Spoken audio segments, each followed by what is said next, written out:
Thank you, Mr. President, for the chance and the opportunity to be here to speak with you today, but I just want everybody to know that I'm just a football coach. I spent my life when we had the ball trying to get a first down, when they had the ball trying to get off the field on third down. So this is an unlikely position for me to be in to speak to such a distinguished group of people. Thank you. But I come here today with a question. What are the guiding principles for the future of college athletics? All athletics. I'm talking about football, basketball, Olympic sports, revenue, non-revenue, it doesn't matter.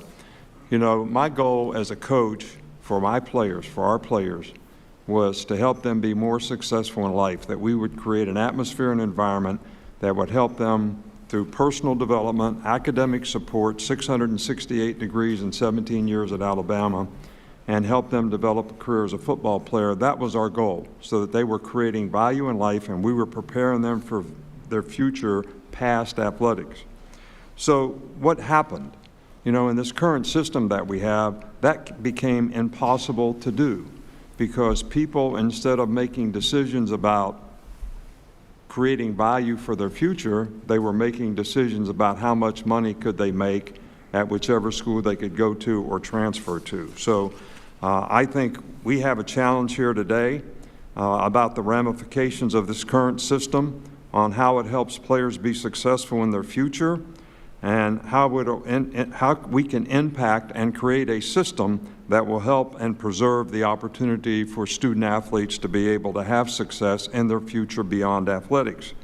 So we need to develop an effective system of revenue sharing, authentic name, image, and likeness, authentic being you have marketing value, which now we have collectives, which just create opportunities, which just become pay for play. Eligibility issues where we have guys playing 6, 7, and 8 years. So you have 25 and 26-year-old people playing against 18 and 19-year-olds, which is not healthy. Transfer rules, we have over 4,000 people in the portal. Fans don't like it, support groups don't like it. It's not really healthy for players in graduation to transfer several times in your career. You really put yourself in a pickle in terms of your ability to graduate. So I think we need to come up with a system, and we obviously have to do it with the President's leadership and also with Congress probably, whether it's antitrust legislation or whatever it is, to allow student athletes in all sports, including women's and Olympic sports, to enhance their quality of life while going to college, but still provide opportunity to advance themselves beyond their athletic career, which is what the philosophy of college athletics and getting a college education has always been about. And how much does anybody talk about getting an education anymore? Nobody talks about it at all, which is the most important thing any of these student athletes can do in terms of enhancing their future. So thank you very much. Thank you very much, Nick. Charlie Baker. Well, thank you very much, Mr. President. I especially want to thank you for putting me in the lineup after the most legendary college football coach of all time. And I really want to thank you for your interest in this issue and your commitment to it. And I also want to thank you for the work that your administration has done in a number of different issues, working with our team and with many members of the folks who are in this room today. You know, today there are more kids playing college sports than at any time in our nation's history. There's 556,000 student athletes across all 3 divisions playing on behalf of 1,100 schools. And those 1,100 schools are second only to the United States of America in terms of the amount of financial assistance they make available to those student athletes. It's over $4 billion. That's also the biggest number we've ever invested as a community in the student athletes who attend our schools. There is a lot that is right with college sports, and anybody who watched the Women's Olympic Championship game between Canada and the United States would know that, among other things, all of the players on both of those teams were former college student athletes, all 46 of them from both teams that played in that championship final. Women's sports has grown dramatically. The visibility of women's sports, the viewership of women's sports, the attendance at women's sports, the investments in women's sports have all gone dramatically up over the course of the past 10 years or so. And if you talk to almost anybody who follows youth sports, they'll tell you that the growth in youth sports on the women's side continues to be profound.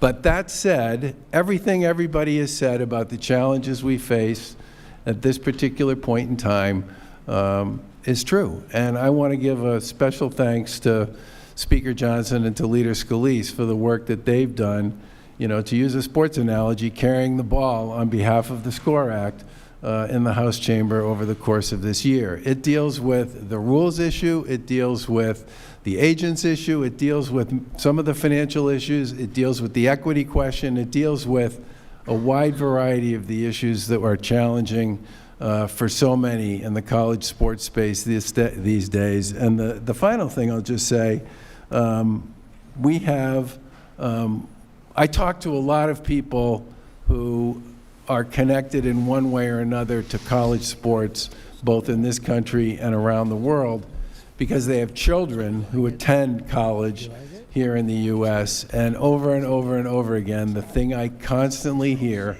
is there's nothing like college sports anywhere else in the world. And you are so lucky to live in a country where you have a system that works for young people the way this one works for young people here. So I'm deeply grateful for your commitment to this issue. I'm thrilled by the folks you've managed to put around this table. I agree with others who said there's probably nobody else who could do that.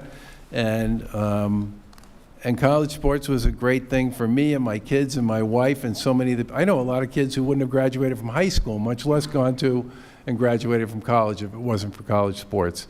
It's a truly unique American jewel, and we should do all we possibly can to ensure its success for the next generation and the generations after that. So thank you again for having us all here today. Thank you, Charlie, and you're doing a great job. Appreciate it. Ron, please. Well, thank you, Mr. President, for doing this. I mean, you have pedaled to the metal on so many different issues, from national security to border to energy, and you're not taking the pedal off any of that, and you could be forgiven to say college sports is important, but your plate's full, and you just added it to all the other things that you're doing, and I thank you for that, because this would not get done without your leadership. No one else could get this group together. No one else could work with Congress to be able to do it. And so I appreciate it, because it is important to a lot of people. I mean, we know this is out of whack.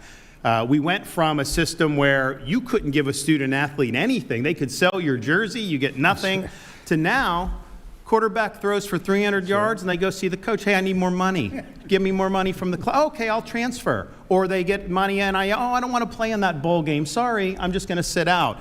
And I think that that's been bad, certainly for college football and college sports. But let's just be clear, and a lot of the speakers have said, and I speak from being in the South, college football is king. It's not even close. University of Florida is the reigning NCAA basketball national champion. The football team, I think they won 4 games. So guess what? Are the fans happy being the NCAA? Not really. They're mad because football didn't do good. And football has been able to generate so much money over the years that it's subsidized a lot of the other programs, a lot of these non-revenue sports. People have had more and more opportunities. Well, now, with the collectives and how much it's costing football, the costs are going up dramatically, and it is threatening these other sports. And, look, yes, being able to produce Olympians, being able to do that, I think it's really important. But 99% of Division I athletes are not going to make a living at it, and they're not going to play in the Olympics. And I speak as somebody, I was the baseball captain at Yale. Like, if we had NIL there, I probably wasn't going to get a lucrative NIL deal. That's fine. I get it. But what being a college athlete teaches you, there's a reason why the Naval Academy and in West Point, you have to be an athlete when you go through there, because it teaches you discipline. It teaches you about hard work. It teaches you about competitiveness. It teaches you how to cope with failure. And so a lot of the people, the students in these sports that may not be as glitzy, but are going to be harmed by the current trajectory, these are going to be future leaders of our country in a variety of different endeavors. And so I'm thankful that this is going to get done under President Trump's leadership. This is a bipartisan issue. We are so division on all this different stuff. There is no partisanship about this. We all want our universities and the athletics to succeed. A lot of the speakers have talked about the issues of eligibility. I mean, how do you have there till you're like 25, 18 to 25, and you're still playing? How do you play in the NBA G League and then come back and play in college? How do you get to transfer all these different things? We know those need to be addressed, and obviously the compensation with NIL. I signed one of the first NIL bills, but that was like if they're making money off you, you get. Now they're doing like perpetual negotiations, even more than pro athletes can do. So I'm confident this is the group to do it. This is the president to do it, and there's going to be a lot of people in our country that are going to be happy when this problem is fixed. Thank you, sir. Thank you, Ron, very much.